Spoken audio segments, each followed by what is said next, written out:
Tan apegada en las primeras doctrinas que el tratar una sola parte de las doctrinas de la gracia es casi imposible. Tenemos que abarcar algunos otros puntos de estas doctrinas. Entonces es como un conjunto de doctrinas que se sostienen sobre las principales. Yo considero que las dos principales son la depravación y la elección divina, y en esas dos doctrinas se basa todo el demás argumento de la predestinación. Y el punto es aquí que si podemos lograr abarcar el punto principal, el que sostiene a las demás doctrinas, entonces vamos a poder entender mejor o claramente lo que se trata la predestinación. Entonces mi trabajo realmente va a ser solamente atacar las doctrinas principales de la predestinación. ¿Ok? Y este es el primer punto. La elección está de acuerdo a lo que Dios sí ha revelado. Y parece algo sencillo, pero realmente tiene gran importancia. La elección y mi base y mi postura se basa en el Evangelio de la fe que Dios nos ha revelado en su palabra, también en la voluntad de Dios que Él también nos ha revelado en su palabra, y la esencia o lo que es Dios, sus atributos que también Dios nos los ha revelado en su palabra. Entonces en esto se basa la elección según mi postura, y obviamente pues hay que tener en cuenta varios puntos. El primero, el Evangelio de la fe. Ese es el fundamento, uno de los fundamentos principales para la postura arminiana en la que estoy defendiendo esta noche. La elección realmente puede dañar el Evangelio, y es que esta es la situación en la que nos encontramos. Y el calvinismo no es unas doctrinas que intenten dañar el Evangelio. El problema y la intención del calvinismo es engrandecer, y ha sido engrandecer el Evangelio, y eso es lo que intenta el calvinismo. El problema o la situación con la que he visto y es mi posición es que al tratar de engrandecer el Evangelio, la soberanía de Dios y la depravación del hombre lo han hecho más grande, y de esa manera lo han dañado. Esa es la conclusión a la que he llegado en cuanto al calvinismo. Esa es una frase. ¿Por qué digo esto? Y esto tengo fundamentos para decir esto. ¿Qué se necesita para ser salvo? Es una pregunta bien sencilla, y es importante que los temas así de difíciles como la predestinación los bajemos a una manera sencilla y bien práctica para que podamos responder bien las preguntas. La respuesta de un calvinista fiel a su doctrina sería nada. No hay forma de que el ser humano pueda hacer algo para ser salvo. Es incapaz, ni siquiera puede creer. Ese es el argumento, y lo que los calvinistas llevan la depravación del hombre hasta el punto de que está muerto y que no puede hacer ni siquiera ejercer su fe. ¿Por qué? Porque está depravado totalmente y la muerte le impide creer. Pero la respuesta sencilla que en Hechos 16:31 encontramos es: ¿qué necesito? ¿Qué necesito para ser salvo? Creer en el Señor Jesucristo y serás salvo. Y a pesar de ser algo sencillo, tiene mucho de importancia entender que el calvinismo no es un intento de socavar el Evangelio. Obviamente no es eso, más bien es un intento de engrandecer el Evangelio. Pero yo lo que propongo es que al tratar de engrandecerlo a Dios en su soberanía y hacer menguar al hombre en su depravación, han llegado a extremos a los que no es bíblico. ¿Ok? El Evangelio de la gracia, ¿qué dice el Evangelio de la gracia? No es por obras, sino por la fe. Eso es lo que dice el Evangelio. Y por lógica se entiende que la fe no es una obra. Entonces vamos a ver qué dice la Biblia en cuanto a esto. Esa es la conclusión a la que he llegado, pero vamos a ver los versículos que nos menciona la Biblia. Gálatas 2:16 dice: sin embargo, sabiendo que el hombre no es justificado por las obras de la ley, sino mediante la fe en Cristo Jesús, también nosotros hemos creído en Cristo Jesús para que seamos justificados por la fe y no por las obras. O sea, la fe no es una obra, puesto que por las obras de la ley nadie será justificado. Ningún ser humano será justificado por las obras de la ley, pero sí por la fe. Vamos a ver qué otros versículos hablan de esto. Romanos 4, 4 y 5 dice: pero al que obra no se le cuenta el salario como gracia, porque se le tiene que pagar lo que hizo, ¿no? Mas al que no obra, sino cree en aquel que justifica al impío, su fe le es contada por justicia. No está obrando, está creyendo, ¿ok? Esta es la diferencia y lo que Pablo en todas sus cartas está tratando de explicar. Y Romanos 5, 1 y 2 dice: justificados pues por la fe tenemos paz para con Dios. Y después dice: por esta fe tenemos entrada por la fe a esta gracia. O sea, por medio de la fe tengo entrada a la gracia de estar justificado y tener paz para con Dios, por medio de la fe, a la gracia. Pero la gracia, entonces, de la que está hablando el calvinismo, es una gracia que, aparte de tener paz con Dios y que yo pueda tener la justificación, atrás de mi fe está la gracia divina que me impulsa a creer. Entonces, yo lo que sostengo es que la fe es necesaria para obtener la gracia. ¿Dónde pues está la jactancia? ¿Queda excluida? ¿Por cuál ley? ¿Por la de las obras? No es por obras, sino por la ley de la fe. Entonces, el argumento de Pablo básicamente es: las obras no son la ley, la fe nos lleva a la gracia. Y el versículo que más aclara esto es Romanos 4:16. Dice: por tanto es por fe, para que sea por gracia. Entonces la gracia demanda fe. La fe es indispensable para que la gracia sea efectuada en nosotros, ¿ok? Entonces este versículo es muy importante entenderlo, porque, como les decía, el calvinismo y el arminianismo son un conjunto de doctrinas que si quitas las principales o si despliegas las principales, las demás se van abajo. Entonces, esto estoy hablando en cuanto al libre albedrío, ¿sí? En cuanto a la fe, al ejercer la fe en la persona, en el ser humano. Ok, entonces el hombre puede creer, sí. ¿Por qué? Porque el evangelio de la fe o de la gracia lo exige. Es la entrada a la gracia. También porque la fe viene por el oír. No viene por la gracia soberana de Dios que me impulsa a creer, más bien viene por el oír. Entonces, los atributos también, este es el tercer punto en el que baso esto, que los atributos de Dios lo demandan. ¿Sale? Toda la doctrina de Dios se basa en también los atributos de Dios. La fe y la predicación. Si se supone que Pablo es el primer y mayor defensor de la postura calvinista, ¿no? Porque decimos que el calvinismo se basa en las cartas de Pablo en la Biblia. Entonces, ¿por qué no mencionó la depravación total en Romanos 10, 14? ¿Cómo pues invocarán a aquel en el cual no han creído? ¿Y cómo creerán en el cual no pueden creer porque Dios no les impulsa a creer? Porque dice: ¿y cómo creerán en aquel de quien no han oído? ¿Y cómo irán sin haber quien les predique? Entonces, Pablo está diciendo que la fe, después en el versículo 17 dice: así que la fe es por el oír, y el oír por la palabra de Dios. Entonces, ¿qué es lo que se produce en la fe? Entonces, hasta ahí lo vamos a sacar, se me acabó el tiempo, pero básicamente el argumento es este: la fe no es una obra, es algo que el hombre hace, pero no significa que sea una obra, y Pablo lo defiende en todas sus cartas.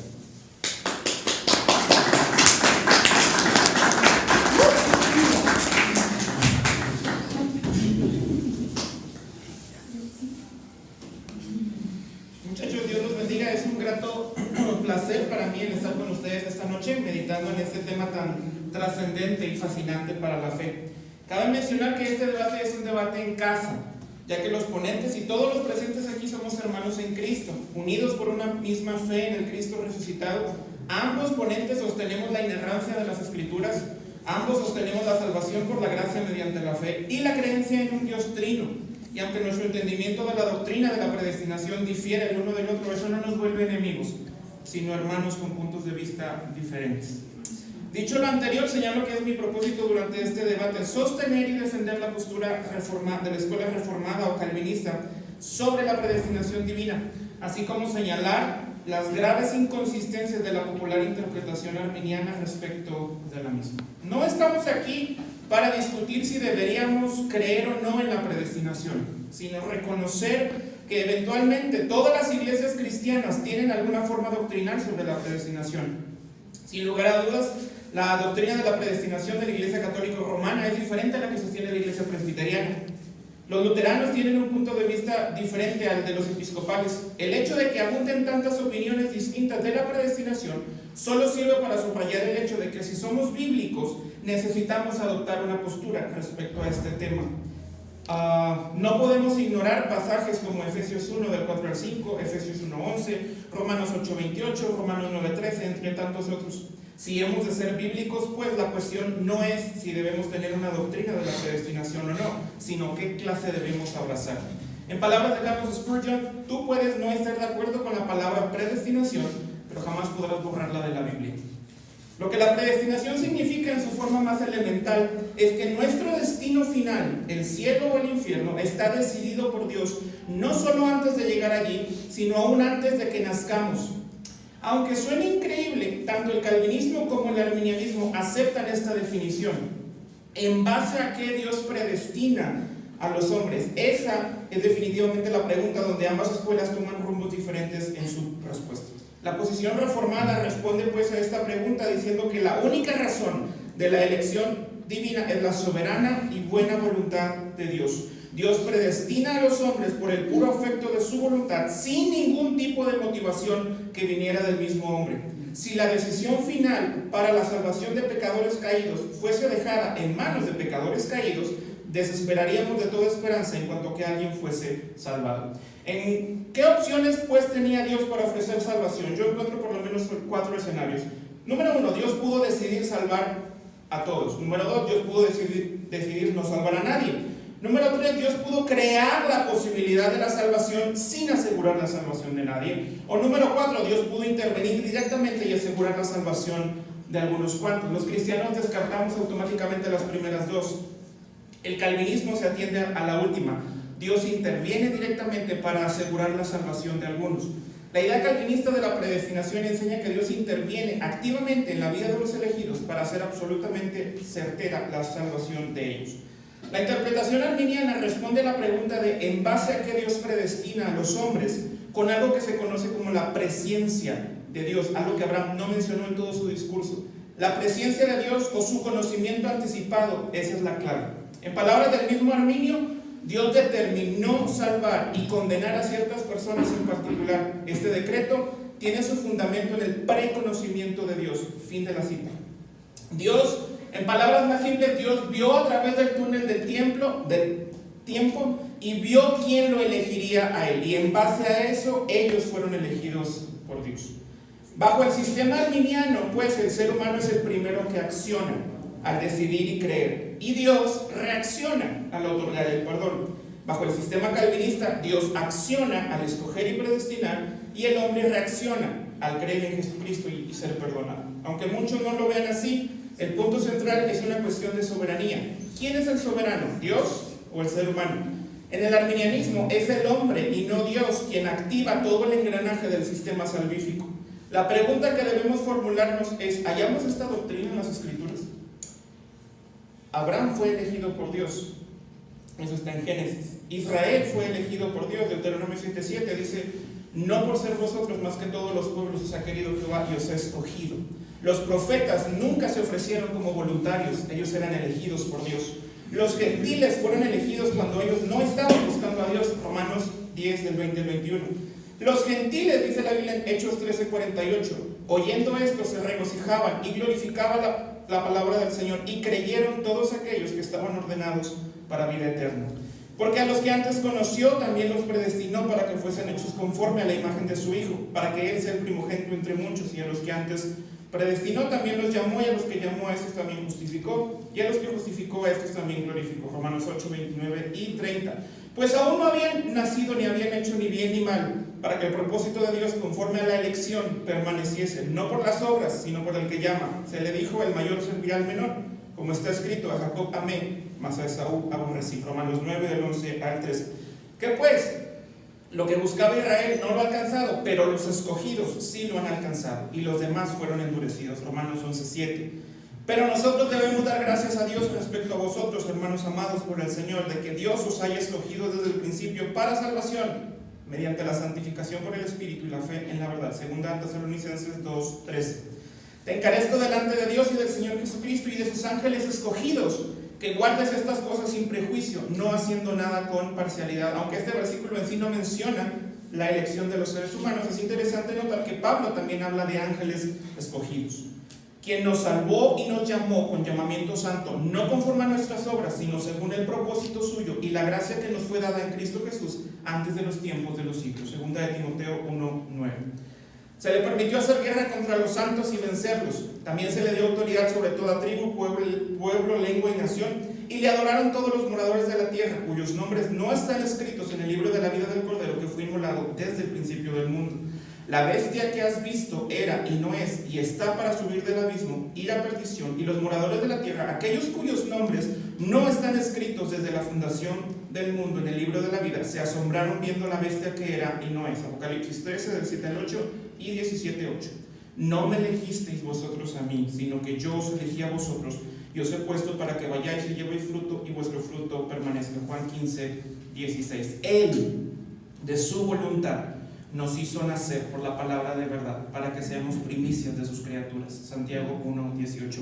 Ese, amados hermanos, es el abrumador testimonio de las Escrituras. La idea, pues, de la predestinación divina no proviene de la mente de Calvino en el siglo XVI, ni de la pluma de Agustín en el siglo III, pero tiene su origen en Dios mismo.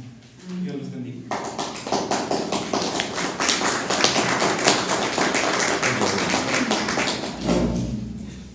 Bueno, cada uno de los ponentes dispondrá de 6 minutos para poder rebatir o refutar a el otro ponente. Entonces daremos los primeros 6 minutos a nuestro seminarista Abraham Padilla para que pueda refutar a David Amaya.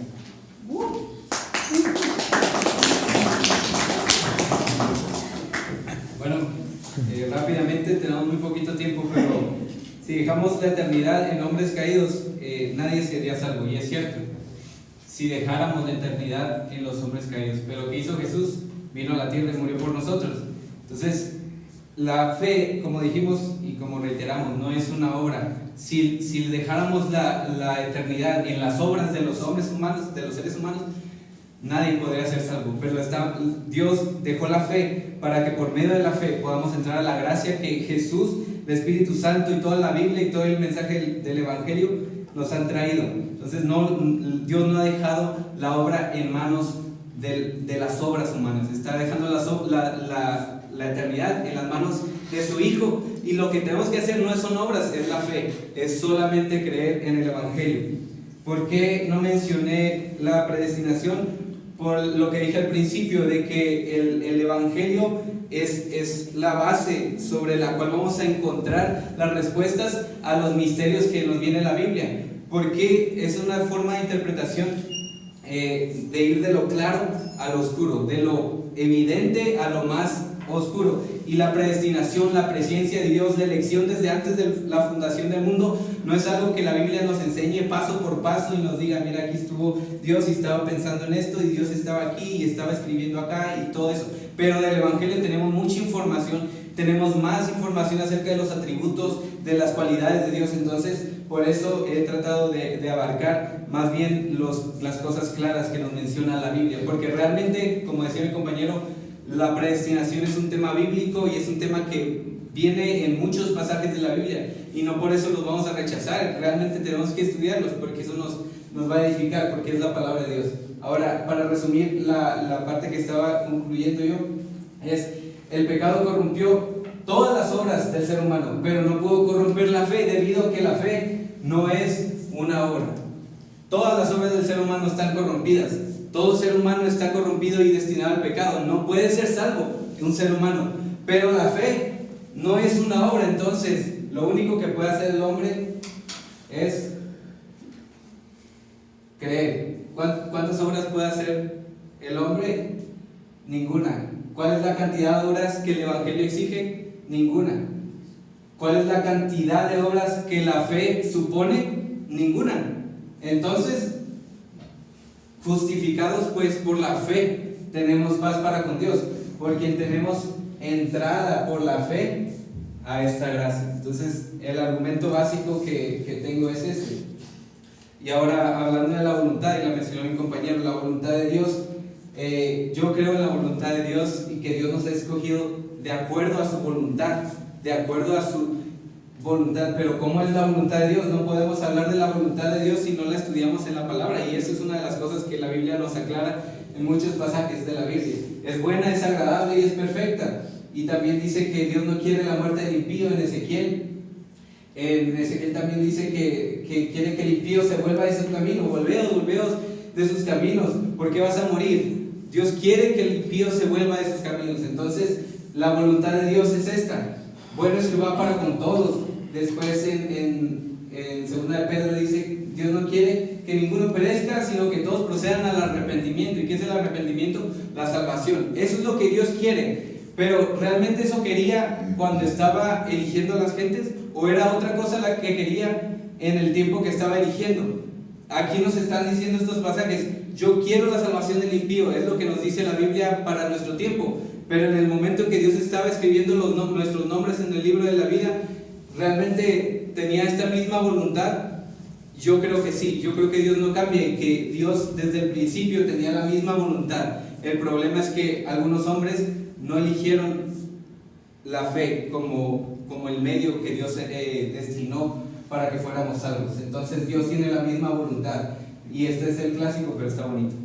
Dios de tal manera amó Dios al mundo que ha dado a su Hijo unigénito para que todo aquel que en él crea no se pierda, mas tenga vida eterna. Entonces este versículo Dios lo tenía en la mente desde que estaba eligiendo a las personas.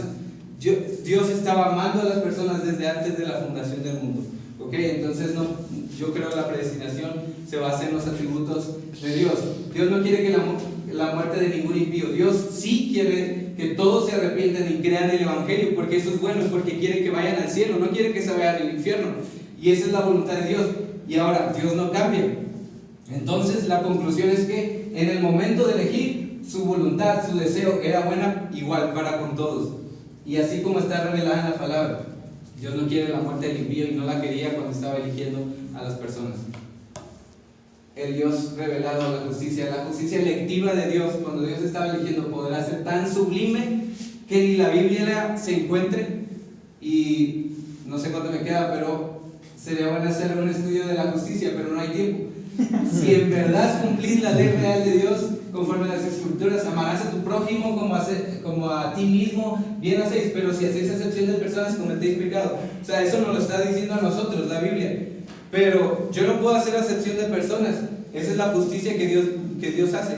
Pero la justicia que el calvinismo propone es una justicia que Dios sí puede hacer acepción de personas si Él quiere. Entonces, para mí es una justicia que la Biblia nunca menciona. Y de hecho, hay una persona que, defendiendo a Calvino, estaba diciendo, luego lo menciono, pero no sé si aquí está ese tipo. La predestinación, dice él, no es otra cosa que la dispensación a la justicia misteriosa de Dios, que no deja de ser justa a pesar de que ella no sea misteriosa. Entonces está defendiendo a Calvino y es bueno en su argumentación, pero llegó a esta conclusión: la justicia misteriosa de Dios. O sea, es una justicia que nosotros no entendemos. ¿Por qué? Porque es misteriosa y es divina, no está en la Biblia, ¿no? Entonces nosotros debemos de recapitular toda la justicia que Dios nos ha mencionado en la Biblia. ¿Realmente es justo lo que el calvinismo propone que hizo Dios en la elección? Bueno, sus caminos notificó a Moisés y a los hijos de Israel sus obras. Dios nos ha notificado lo que Él quiere y lo que es bueno y lo que es justo. Entonces, diría Reunidos, hay un disbarrio. Ok, entonces, ¿qué es lo que está pasando aquí? La predestinación, en la manera o en la interpretación calvinista, deja de lado la parte de la justicia, hablando de una justicia soberana que nadie puede conocer. Pero la Biblia nos dice que Dios se ha revelado a nosotros. Dios se ha revelado su justicia, su amor para con todos. Nos ha revelado todas las cosas que necesitamos en la Biblia. Pero el calvinismo tiende a salirse de los parámetros que la Biblia está enmarcando. Entonces, esa es mi respuesta.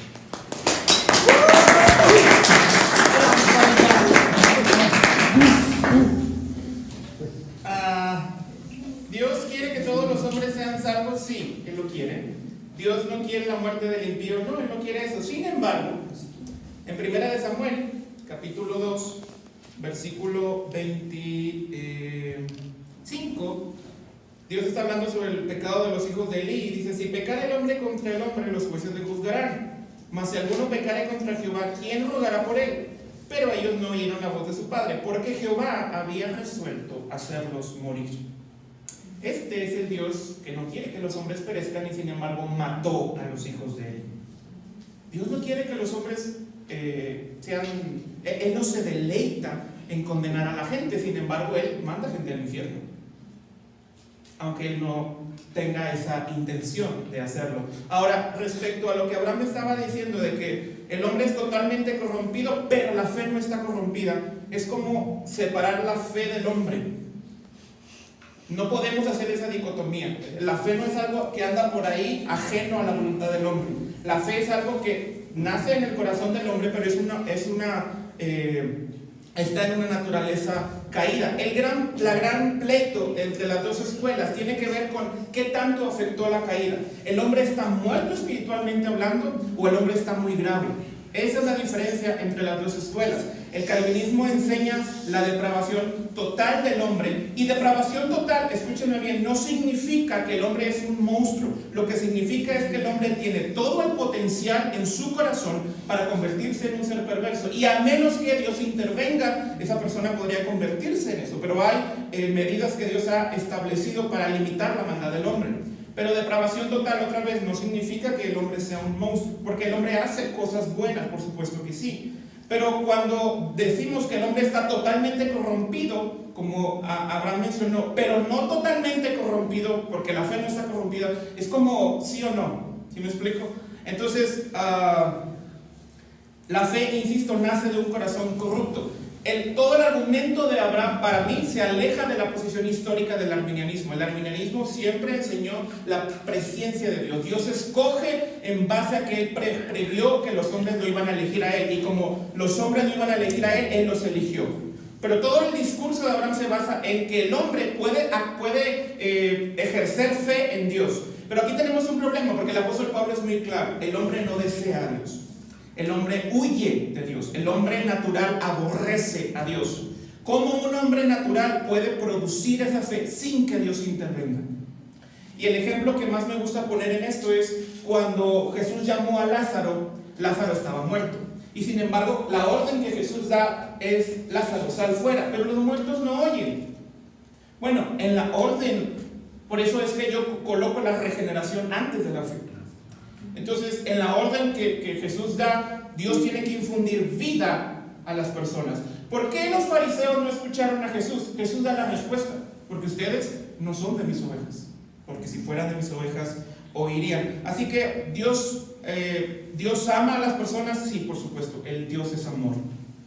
¿Dios ama a todas las personas por igual? No. Y la mejor evidencia de esto es que el amor de Dios para las personas es un amor, el primer tipo de amor que Dios tiene es un amor de creador.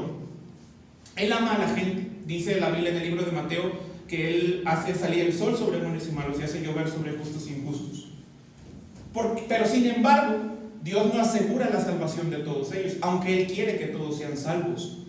En las 4 opciones que yo les di en mi primer discurso, una de esas opciones era: Dios pudo haber intervenido directamente de tal manera que asegurara la salvación de todos, pero Dios no hizo eso. ¿Por qué? Porque es como si el hombre o la postura arminiana crujiera con todos los dientes: dame libre albedrío o me muero. Pero las personas en el infierno, yo les pregunto, ¿ustedes creen que la gente que está en el infierno no desearían Dios? hubieras violado mi libre albedrío, pero yo no desearía estar aquí. Entonces, Abraham presupone que el hombre tiene la facultad para buscar a Dios, o que tiene la facultad para ejercer fe en Dios, pero Pablo es muy tajante. El hombre está muerto en sus delitos y pecados, el hombre natural aborrece a Dios, y a menos que Dios intervenga, el hombre no va a buscar a Dios por su propia naturaleza. Así que, insisto, todo el engranaje de la salvación se activa cuando el hombre da su voto decisivo. Es el hombre y no es Dios el que activa todo esto. Esto se le llama sinergismo. El hombre y Dios cooperan juntos para la salvación. Yo rechazo esto. Yo creo que Jonás 2:9 es muy claro. La salvación de principio a fin es de Jehová. Y como la salvación es de Jehová, es Él el que interviene. Es Él el que despierta en mí el querer como el hacer por su buena voluntad. Es Él el que inclinó el corazón de Lidia, y no el corazón de todos, pero el corazón de Lidia para que creyera. Así que otra de las cosas que mencionó a Abraham es los atributos de Dios. Y eso es cierto. El Evangelio está basado en los atributos de Dios. Pero, insisto, esto es una cuestión de soberanía. ¿Es Dios soberano o es el hombre soberano? Las decisiones del hombre pueden frustrar las decisiones de Dios, o Él sigue sentado en su trono, ejerciendo lo que Él quiera. Dios hace lo que bien le parece con el género humano. Es lo que dice Daniel capítulo 4. Dios los bendiga.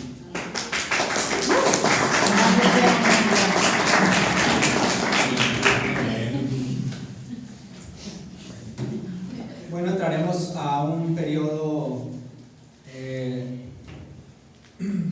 de preguntas, de examinación cruzada, y en este periodo el que hace la pregunta, el que conteste no podrá repetir la pregunta ni tampoco evadirla. Entonces, comenzamos con Abraham. Haces preguntas a David Amaya, y después David Amaya a Abraham. Cada uno de ustedes dispone de 6 minutos.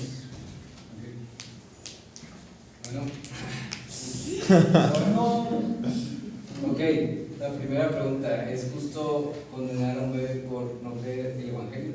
El calvinismo histórico nunca ha dicho que los bebés son condenados. Ok, muy bien.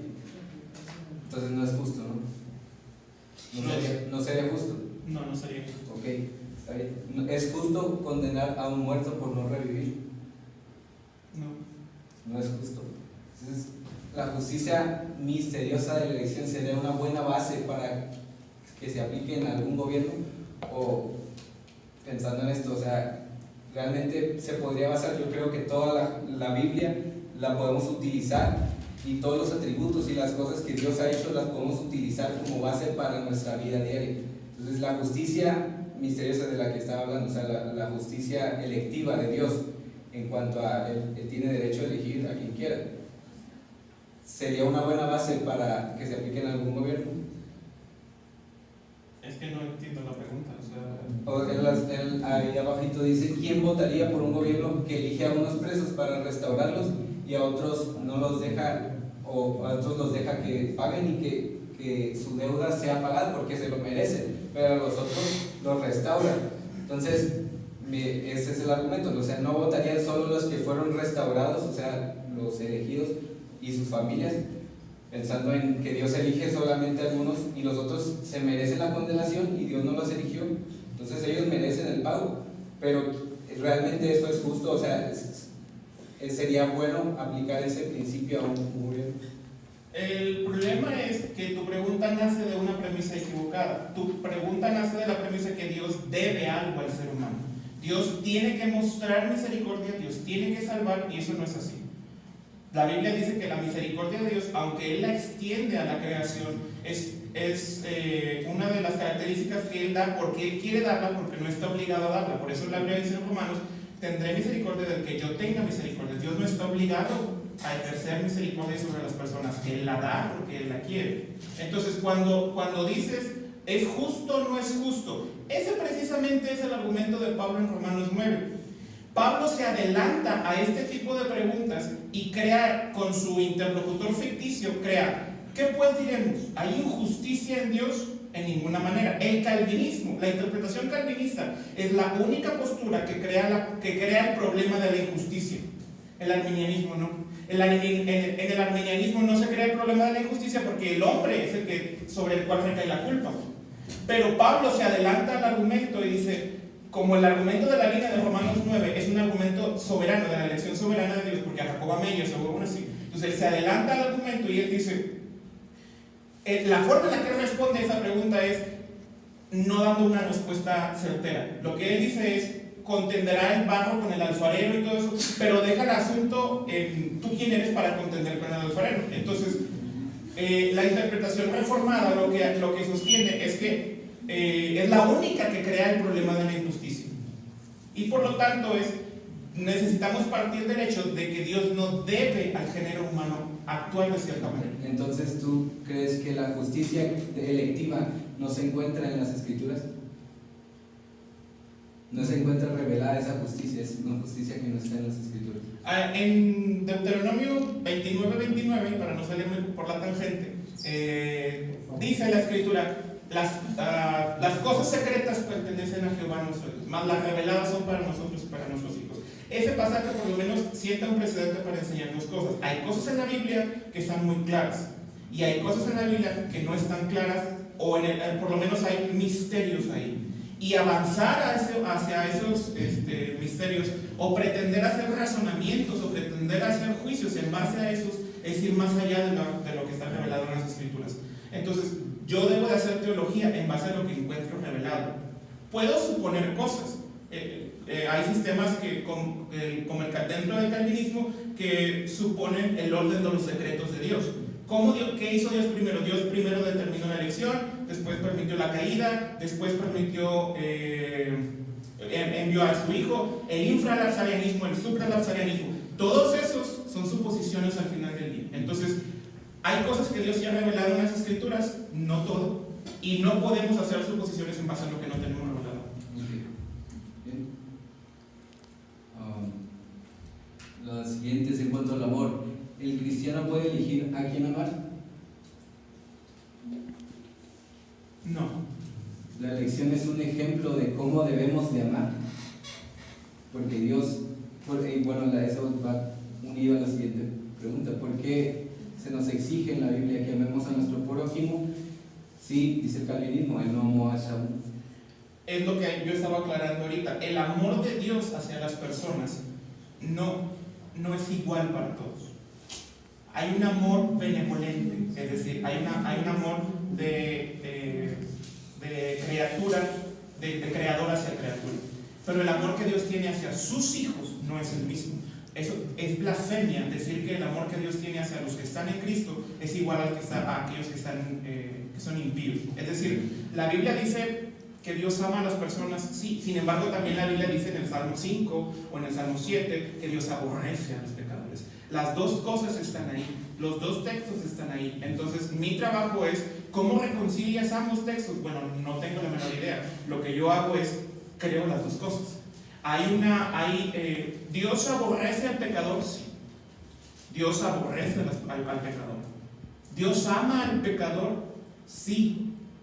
¿Cómo una cosa armoniza con la otra? No lo sé.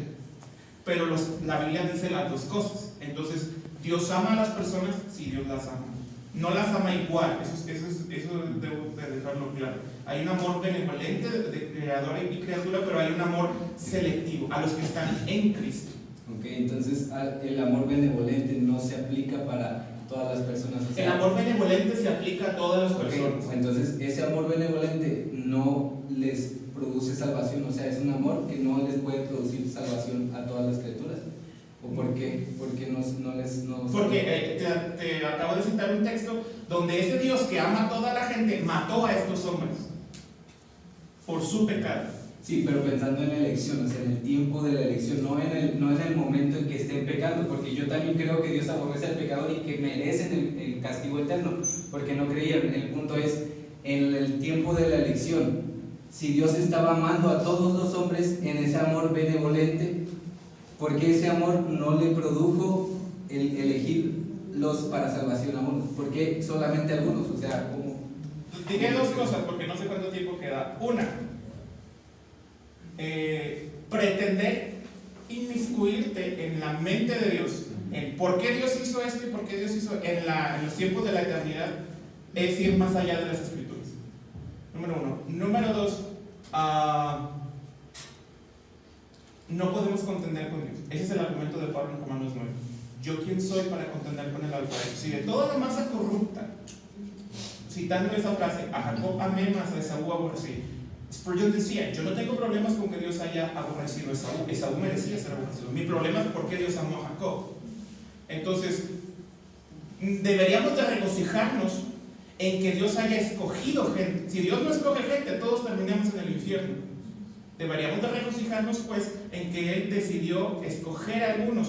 ¿Por qué Dios no decidió escoger a todos? Eso está más allá de nuestra comprensión. Ok, dos preguntas nada más.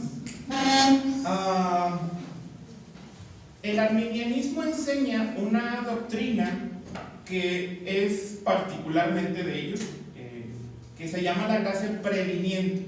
Lo que la gracia previniente dice es que esta gracia no es irresistible, esta gracia es aplicada por parte de... Estoy haciendo este paréntesis para que puedan entender el contexto de la pregunta. Y si me equivoco, Abraham puede corregir. Esta gracia es aplicada o es dada por Dios a todos los hombres. De tal manera que si el arminianismo cree que, lo que me sorprende que Abraham no lo citara, los arminianos creen en la depravación total. El problema es que después añaden esta otra doctrina, la gracia previniente. ¿Qué significa? Si el hombre está totalmente depravado, el hombre no busca a Dios, el hombre no quiere a Dios. Pero esta gracia lo que hace es que coloca al hombre en una posición neutral, no lo salva. Lo pone a un nivel donde el hombre ya puede elegir a Dios sin regenerar. Eso es gracia previniente. Mi pregunta entonces es, si la gracia previniente capacita a todos los seres humanos de la misma manera, o sea, todos están al mismo nivel, ¿por qué razón solamente unos responden positivamente y otros negativamente? O sea, ¿cuál es el factor para que aunque todos estén así al mismo nivel, unos sí decidan dar el paso más hacia adelante y ya entrar en un proceso de salvación, otros por más gracia previniente que Dios les aplique, se quedan ahí y se pierden? Entonces, otra vez la pregunta es, ¿por qué razón solamente algunos responden positivamente y otros negativamente? Okay.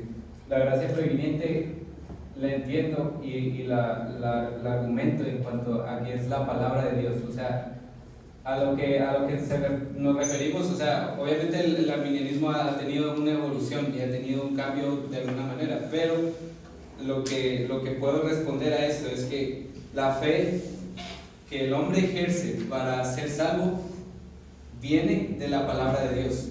La única forma en la que el hombre pueda entender su necesidad y pueda ejercer su fe es a través de escuchar la palabra de Dios. La palabra de Dios capacita al hombre para creer o le produce ese ambiente en el que puede creer. ¿Por qué?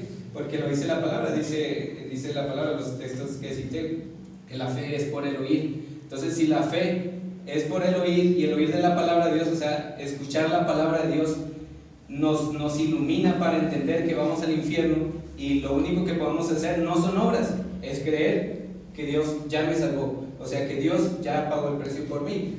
Entonces eso yo entiendo como la gracia previniente, como la palabra de Dios que ilumina al ser humano, no que el ser humano sea bueno o que tenga algo bueno, sino que el Dios hizo la salvación de tal manera que recayera todo en la fe, o sea, en no hacer ninguna cosa para ser salvo. Ok, entonces, una persona que Dios ha aplicado su gracia previniente sobre ella y está en una posición donde puede elegir y es expuesta a la palabra de Dios, y aún así no cree, fue expuesta a la palabra de Dios, ¿falló la Biblia o qué? ¿Cuál es? Ok, la iluminación de la palabra de Dios no significa que el hombre vaya a decidir por Dios o decidir por el infierno. Y Jesús está en Lucas 5, me parece, está atacando esa dureza de los corazones, ¿qué sentido tendría atacar la dureza de los corazones de los fariseos o de las ciudades que estaban endureciendo su corazón para no creer, si realmente ellos nunca pudieron haber hecho otra cosa? O sea, si la dureza de sus corazones era una dureza que Dios puso, porque Dios el que quiere endurecer, endurece, ¿no? Entonces, si esa es una dureza que Dios puso en ellos, entonces, ¿por qué se está enojando contra ellos? Si los está castigando a ellos es porque hay una libertad en ellos, que cuando Dios los ilumina, a pesar de estar muertos y a pesar de estar tan depravados en su mente y sus corazones, totalmente, entonces Dios está iluminando y dando la mano para que el hombre pueda tomar de la gracia de Dios. Tomarse la gracia de Dios es solamente la fe. Entonces, lo que Dios hace con la palabra, lo que los predicadores, la persona que predique, nosotros que predicamos la palabra, solamente iluminamos a las personas, o sea, por medio de la palabra, el Espíritu Santo los ilumina para que ellos tengan esa oportunidad de decidir. ¿Y por qué unos sí pueden elegir y por qué otros no? Porque Dios ha dispuesto ese punto en el hombre, para que Dios, para que el castigo recaiga sobre el hombre, porque el hombre es el que no cree, o el hombre es el que cree en Cristo. No por eso es bueno el hombre, no por eso es malo, eso no define la bondad del hombre, sino simplemente que Dios ha dispuesto la palabra de Dios y todo el evangelio para que el hombre pueda decidir. Ok, otra pregunta. ¿Cómo puede Dios conocer el futuro de manera exhaustiva y no determinar lo que sucederá en el futuro? ¿Cómo puede Dios conocer todo? Conocer el futuro sin determinar. Sin determinarlo. Ese es el problema, y ese es un asunto difícil, y es de lo que hablabas, o sea, de meternos en el punto de la omnisciencia de Dios. Yo creo que la omnisciencia de Dios es uno de los atributos que siempre Dios ha tenido, que nunca, siempre Dios ha sido omnisciente, o sea, desde que Dios es, o sea, siempre ha sabido todo. Entonces, si Dios ha sabido todo desde siempre, ¿cómo meto la elección en un punto y que Dios está eligiendo si Dios ya sabía lo que iba a pasar? O sea, es un punto difícil de entender que a pesar de que lo podamos tratar de responder de algunas maneras, no es nuestro argumento, no es el argumento en el cual se basan nuestras doctrinas. Nuestras doctrinas se basan en lo que Dios ha revelado, lo más claro en la palabra, que es el evangelio, la fe, su justicia, su amor. El problema con esto es que Dios en la Biblia ve el futuro, o sea, él da profecías y dice que las cosas van a pasar. La presciencia de Dios o el preconocimiento de Dios, la omnisciencia de Dios implica certeza, y la certeza implica preordenación. Si el futuro estuviera en manos de las decisiones libres de sus agentes o de sus criaturas, eso convertiría a las profecías en meras conjeturas al final del día, porque Dios no podría asegurar va a pasar esto, porque Él depende de las decisiones libres de sus criaturas. Pero eso no es lo que vemos en la Biblia. En la Biblia lo que vemos es que Dios asegura cosas, va a pasar esto, va a pasar aquello. ¿Por qué? Porque eso implica preordenación. Eso no es cuestión del calvinismo, eso es cuestión del teísmo. Gracias.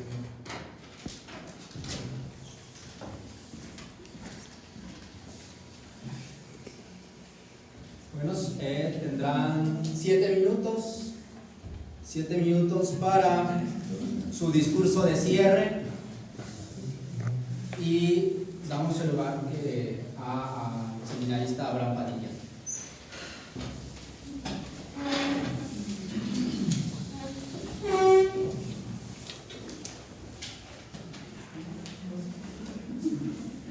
Ok, pues estuvo muy bueno. Es importante que comprendamos lo que dijo Amaya al principio. Este es un debate en casa, y los argumentos que tenemos, tanto él como yo, tratamos de desarrollarlos desde la Biblia. El punto y mi argumento principal es que para entender temas como la predestinación, la omnisciencia de Dios, cosas tan difíciles, por ejemplo también el futuro, qué es lo que va a pasar en el futuro en cuanto al juicio de Dios, todo eso lo tenemos que basar en las cosas más claras que nos menciona la Biblia. Las cosas más claras que tenemos es el evangelio, lo que Jesús hizo, ya por nosotros, lo que Jesús nos muestra y la forma en la que podemos ser salvos. Y para mí es bien claro cómo los apóstoles desde el principio estaban mencionando: cree en el Señor Jesucristo y serás salvo. O sea, ¿cómo puedes decir eso si la gente no puede creer? O sea, el sentido que le doy al Evangelio es eso, que es la base sobre la cual yo argumento la elección. Entonces, la fe viene por el oír. La fe no se produce en el hombre nomás porque se produzca. El hombre es malo, somos malos. Dios nos hizo buenos, pero nosotros elegimos el mal. En Adán todos pecamos, dice la palabra de Dios, pero a la vez Dios dijo y ordenó las cosas para traernos a su Hijo y poner a su Hijo en medio de toda la historia de la humanidad, en medio de todas las decisiones libres de los hombres, para que nosotros tuviéramos el Evangelio. O sea, el Evangelio no está peleado con la preordenación de Dios, porque Dios está ordenando las cosas de tal manera que puedan Jesucristo salvar a la humanidad. A pesar de que las personas sean malas y estén eligiendo cosas, Dios es más sabio y puede poner a su Hijo en la historia de la humanidad. Entonces, Dios ha determinado la fe como el medio para ser salvos, y eso se explica en todas las cartas del apóstol Pablo. La fe es el medio para ser salvos. No hay otra forma para ser salvos, es la fe, no son las obras, es la fe. Entonces, el calvinismo propone una gracia.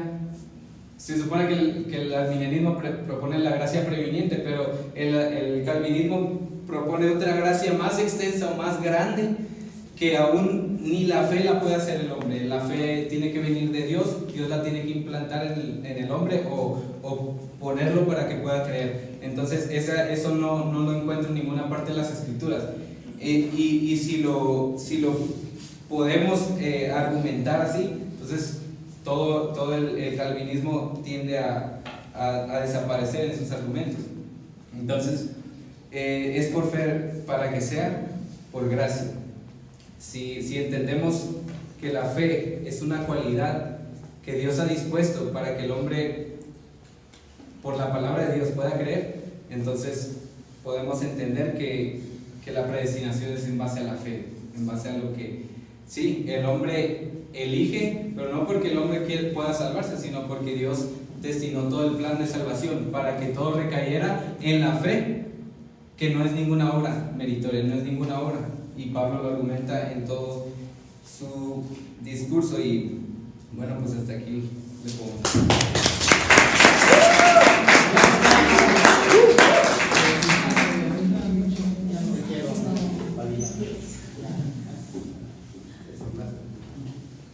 La Biblia dice en Timoteo que Dios, por si quizá Dios les conceda el arrepentimiento. Así que Pablo ora por eso, porque él no pone la esperanza en los hombres, pero en Dios.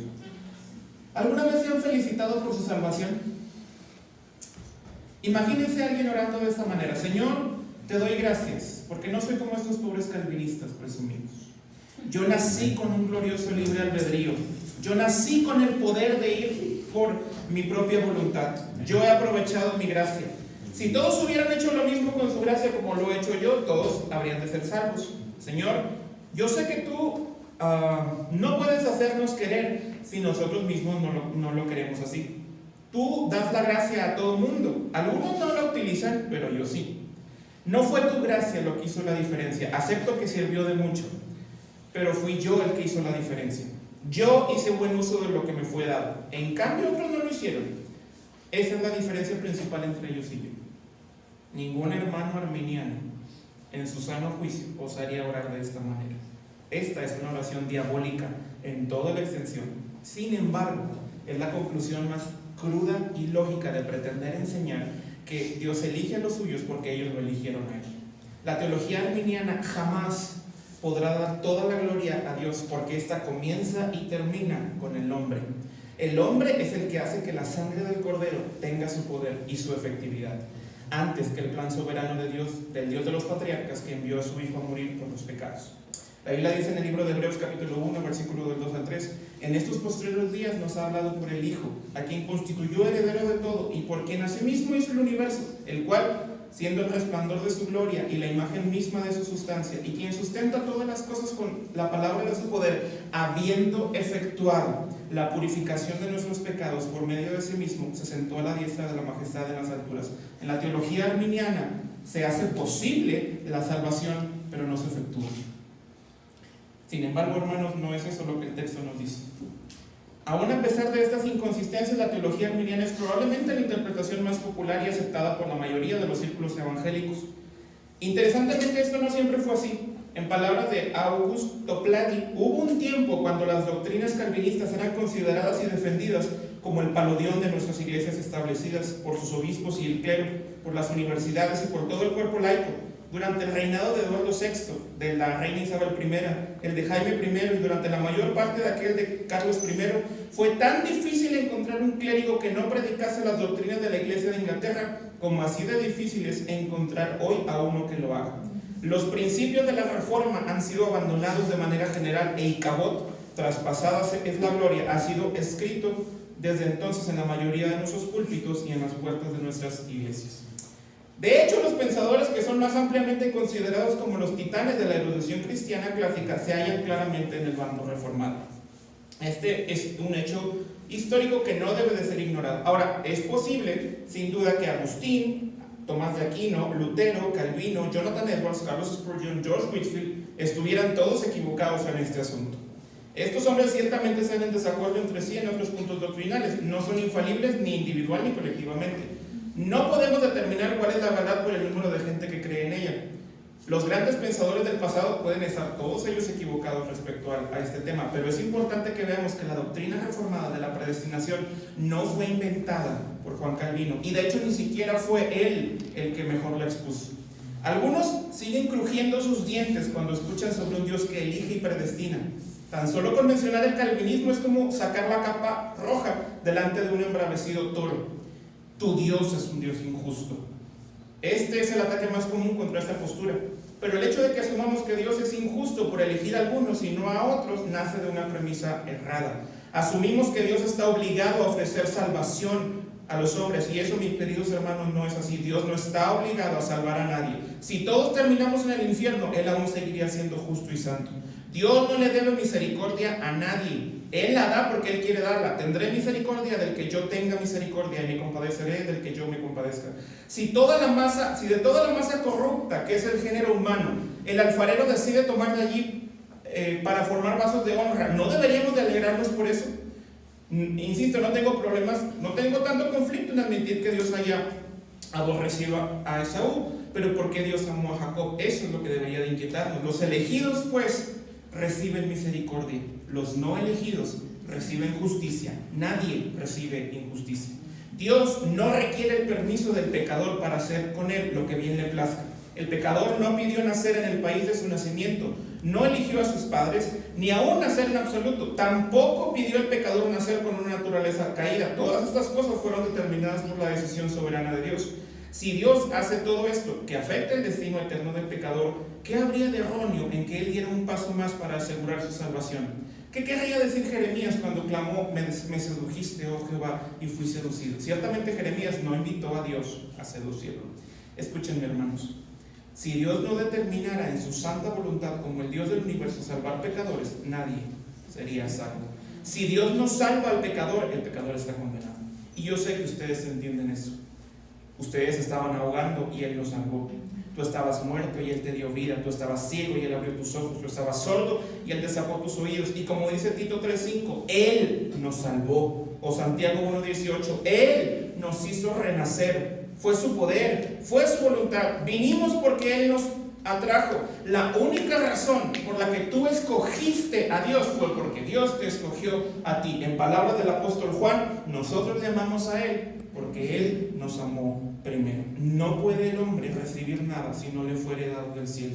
La salvación es de Jehová. Dios lo bendiga.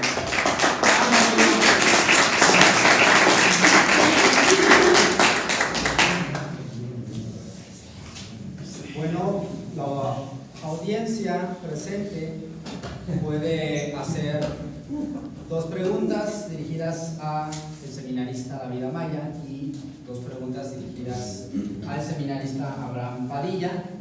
Solamente recordando que no sean preguntas tontas, sino preguntas inteligentes, preguntas bien pensadas. Sí. Mi pregunta es para Padilla. ¿Cómo estás? Bien. Mira, Marcos 9 dice que Juan le respondió: Maestro, hemos encontrado a uno echando fuera demonios en tu nombre y se lo prohibimos. Y él le dijo: no lo hagan, porque el que no es conmigo, contra mí es. Pero después, si nos vamos a Mateo 7, dice: no todo el que me dice Señor, Señor, entrará en el reino de los cielos, sino el que hace la voluntad de mi Padre que está en los cielos. Podríamos hacer una pregunta: ¿cuál es la voluntad de nuestro Padre?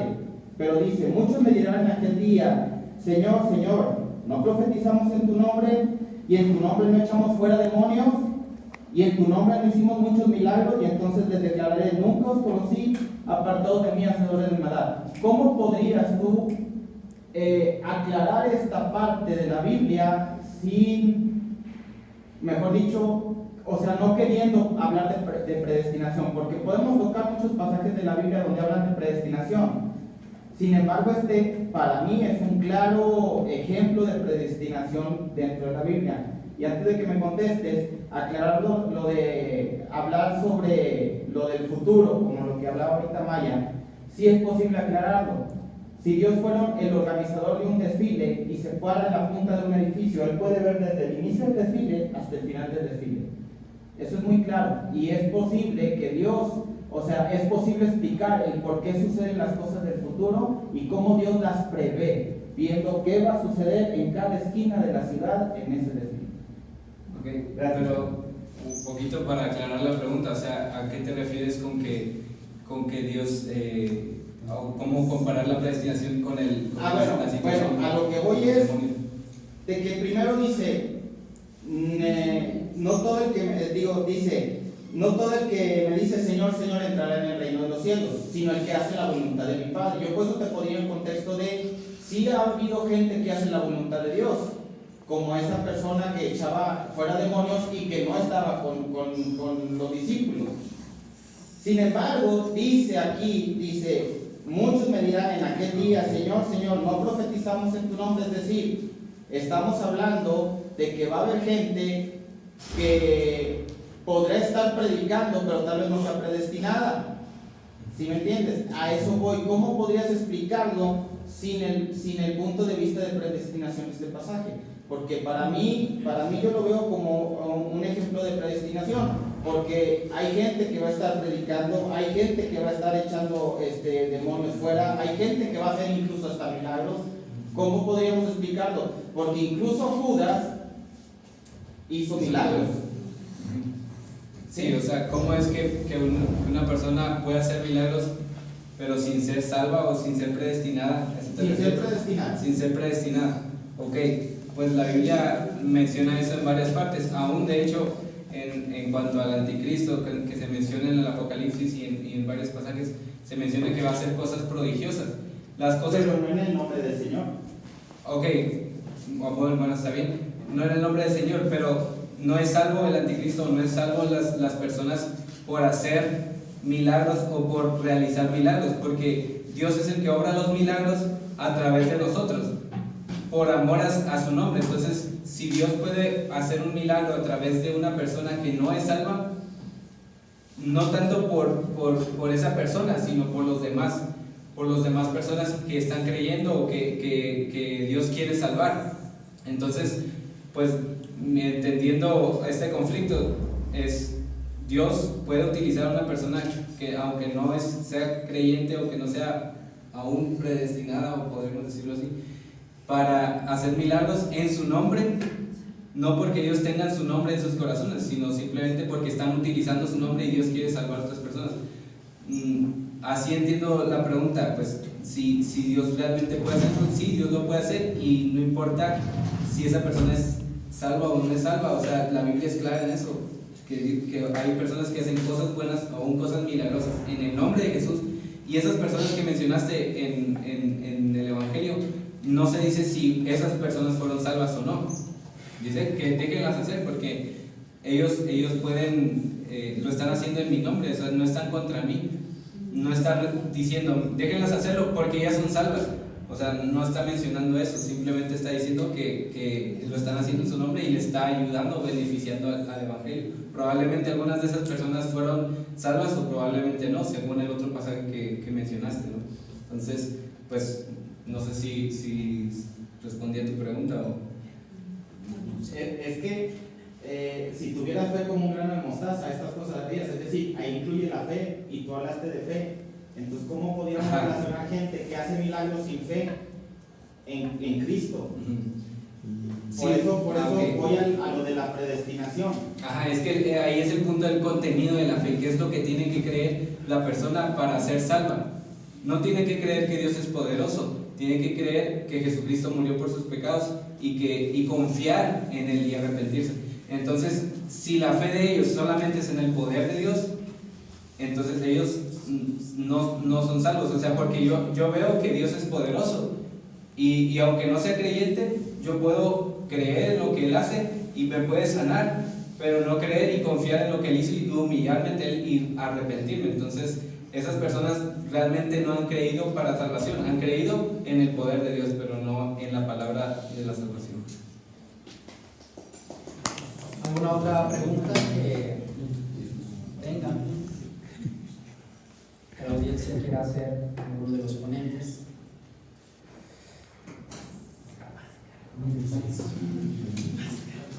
¿Puedo preguntarle al hermano Sí. cuál es el propósito o cómo explican ustedes desde su postura la Gran Comisión? Ok, si yo estudio la predestinación, eso aparentemente genera en la Gran Comisión una inutilidad. O sea, ¿por qué voy a ir a predicar el Evangelio si Dios ya predestinó gente? Esa es la lógica, ¿no?, que se usa. Si la predestinación es cierta, ¿por qué tengo que ir a andar predicando el Evangelio si se van a salvar los que Dios quiera que se salven? Bueno, otra vez, como le decía Abraham, debemos de basar nuestra práctica en lo que la Biblia dice. Así que, ¿por qué tengo que ir a evangelizar? Porque la Biblia me dice que yo evangelice, número uno. Número dos, la predestinación, hermana, lejos de ser una desmotivación para ir a evangelizar, es lo contrario. Genera motivación en las personas para salir y predicar. ¿Por qué? Porque desde el punto de vista arminiano, lo que pasa es, voy a ir y voy a predicar y chance y pega. O sea, a lo mejor la gente responde. Estoy depositando mi fe en que la gente va a reaccionar al mensaje del Evangelio. Ese es el punto de vista arminiano. La motivación calvinista es, no, voy a ir a predicar porque Dios en ese lugar tiene un pueblo. De hecho, fue lo que Dios le dijo a Pablo, predica, porque hay mucho pueblo en ese lugar. Contrario a lo que la mayoría de las personas creen, los que han sostenido la predestinación reformada o calvinista han sido los hombres que más han impulsado el movimiento misionero a lo largo de la historia. William Carey, el padre de las misiones modernas, era calvinista. David Brainerd, el hombre cuyo diario inspiró a los más grandes evangelistas en la historia del mundo, era calvinista. Entonces, la posición reformada de que Dios tiene un pueblo no me desmotiva a ir y predicar el evangelio, al contrario, me da la motivación de que en ese lugar Dios tiene un pueblo y Dios va a reaccionar. Entonces, ¿por qué debemos de...? Spurgeon decía, o Whitfield decía, si yo supiera quiénes son los elegidos, pues nada más levantaría la playera y les predicaría a ellos, pero como yo no sé, y los mandamientos son muy claros, vayan por todo el mundo. La salvación es a todo aquel que quiera venir. Entonces, el calvinismo no restringe eso. A todos los sedientos venid a las invitaciones de Cristo son universales, aún las invitaciones de los apóstoles. Dios manda a todos los hombres que crean en el Evangelio, que se arrepientan. ¿Yo puedo predicar eso? Sí. ¿Y quién va a responder? Aquellos que Dios ha elegido, aquellos que Dios incline su corazón, como lo hizo con Lidia y como lo hizo con algunos, el pasaje que cité. ¿Creyeron? ¿Quiénes van a creer? Todos aquellos que estaban destinados para la vida eterna. No sé si respondí la pregunta.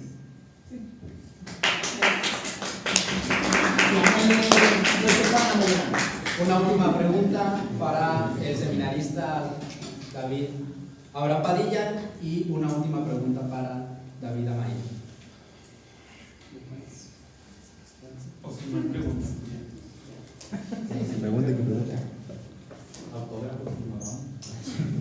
Sí, hermano. David, nosotros, según la postura que tú traes, nosotros venimos predestinados y elegidos. Ajá. Sí. Entonces, ¿para qué necesito yo el arrepentimiento? Otra vez.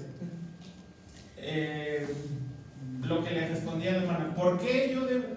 La pregunta, hermanos, de las personas no es, ¿seré yo uno de los elegidos?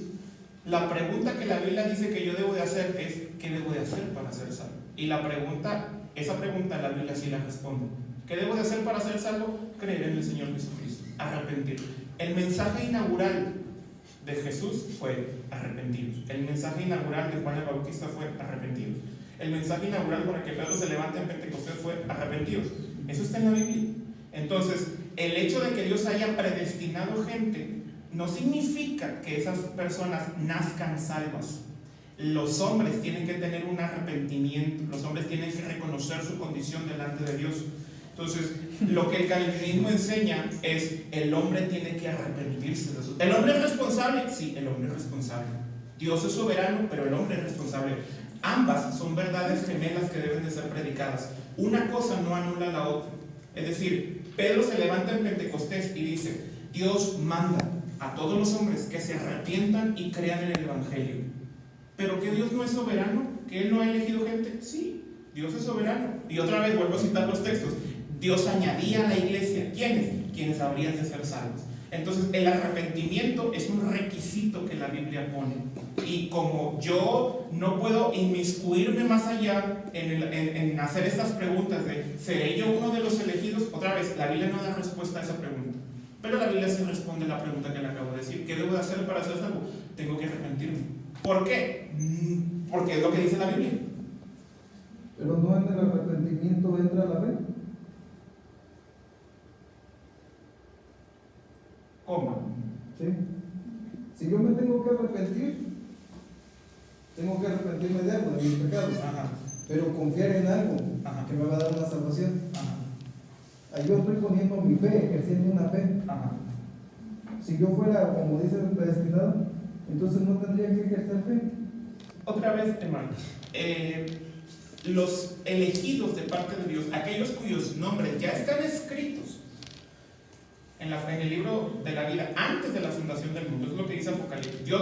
Dios no está escribiendo nombres, ni los borra. Bueno, ya me brinqué el otro punto. Dios no está escribiendo, tú creíste, déjame te anoto. No, esos nombres ya están ahí. Sin embargo, esas personas que nacen en este mundo, nacen siendo pecadores. Y esas personas tienen que ejercer fe en Cristo. ¿Cómo Dios va a acomodar todas las cosas para que esas personas puedan creer? Eso está en las manos de Él, no en mis manos. Entonces, ¿quiénes van a creer? Los que, dice la Biblia, creyeron todos aquellos que estaban ordenados para la vida eterna. ¿Yo tengo que ejercer fe? Sí. ¿En quién? En Cristo. ¿Tengo que arrepentirme de mis pecados? Sí. Eso es el Evangelio. El Evangelio es creer en el Señor Jesucristo y serás salvo tú y tu casa. Punto. Pretender ir más allá y ir raspando, ¿por qué? Porque es meternos en aguas profundas y hacer preguntas que la Biblia no responde. Podemos conjeturar, podemos especular. Porque le acabo de citar dos posturas a Abraham dentro del calvinismo. El orden de cómo Dios hizo las cosas. El infralapsarianismo, el supralapsarianismo. Primero Dios decretó la caída, después Dios permitió el pecado, después Dios envió a su... Estamos suponiendo al final del día. Entonces, una fe sencilla es lo que le preguntaron al ciego. Yo una cosa sé, que antes era ciego y ahora veo. ¿Esa fe es suficiente para ir al cielo? Sí. O sea, yo no tengo que saberme todo esto para ir al cielo. ¿Qué tengo que hacer para ser salvo? Creer en el Señor Jesucristo y serás salvo tú y tu casa. ¿Tengo que ejercer fe? Sí. ¿Tengo que arrepentirme? Sí. Dios no va a creer por mí. El hecho de que yo nazca y mi nombre ya está escrito no me salvo automáticamente. No, yo tengo que, porque Dios, entonces ahí, si yo dijera eso, sí tendríamos que decir que Dios sí salva a gente de diferente manera. Dios los salva porque los predestina. No, Dios los salva porque ellos se arrepintieron. Voy a poner este ejemplo para cerrar esto porque ya es tarde, tenemos que terminar. Este es el ejemplo. Suponga usted que hay un gran arco en la entrada del cielo y hay un texto que está por fuera. Y el texto que está por fuera dice: a todos los que quieran venir, a todos los sedientos, venid a las aguas, a todo aquel que cree que venga. Ese es el texto que está por fuera y que la gente ve. Y entonces usted dice: ay, dice que yo puedo ir, y usted va y usted entra. Pero resulta que de este lado del arco hay otro texto: ninguno puede venir a mí si el Padre que me envió no lo trajera. Ahí están las dos cosas: la soberanía de Dios y la responsabilidad de Dios.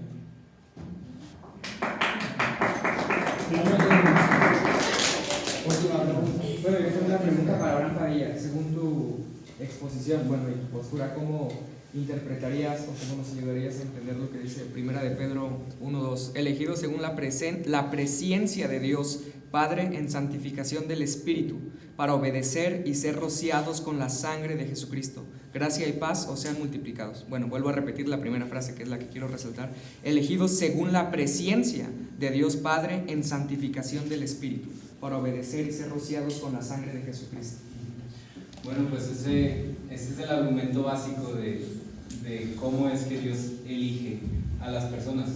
¿Por qué? Porque su conocimiento es previo. O sea, cuando estaba eligiendo, Dios sabía todas las cosas que iban a suceder, pero estaba viendo, esa es la postura arminiana, estaba viendo quiénes iban a creer, y en base a la fe, que no es una obra, que no es algo bueno del hombre, en base a esa fe, Dios los eligió y los escribió en el libro de la vida.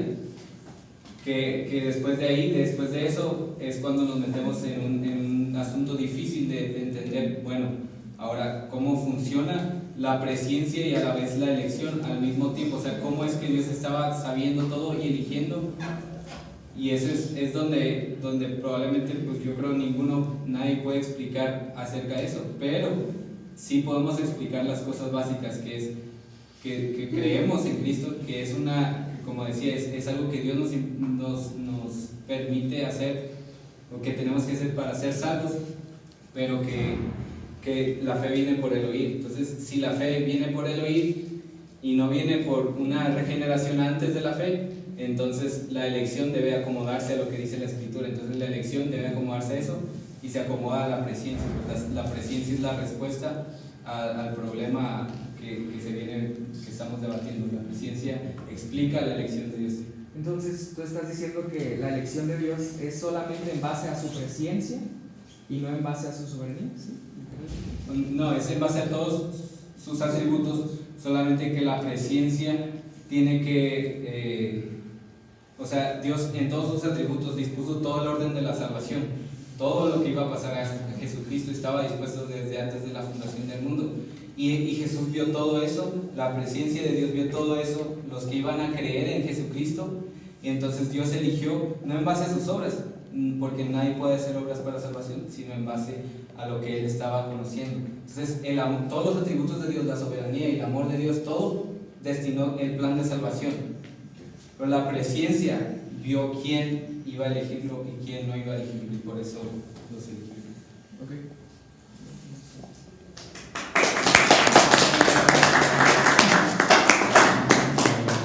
Bueno, tema difícil, ¿verdad? A lo largo de la historia, Pelagio versus San Agustín, luego Erasmo de Rotterdam con Lutero, Wesley con Whitefield, Moody con Spurgeon, entonces Abraham Padilla. Antes de despedirnos, solamente recordar, ¿verdad?, aquello que hemos aprendido. Por ejemplo, cuando le preguntaron a Whitefield si pensaba que Wesley iba a estar en el cielo, ¿verdad? Y Whitefield dijo no, y después añadió no, porque Wesley va a estar hasta el frente en el trono de la gracia de Dios, ¿verdad? Entonces, indicando que ambos iban a estar ahí, reconociendo también la cristiandad de Wesley, ¿verdad? Su pasión y todo ello. Y ambos eran de posturas distintas. Entonces, si no hubiera coronavirus, les pediríamos a ellos que se abrazaran, que se saludaran, Pero bueno, estemos con bien, ¿no? Y sin divisiones. Bueno, damos por terminado este debate y que tengan buena.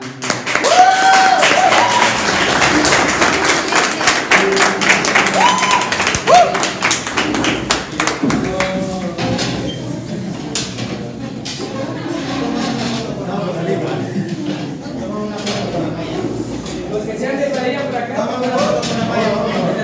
nosotros pueden salir por la ventana.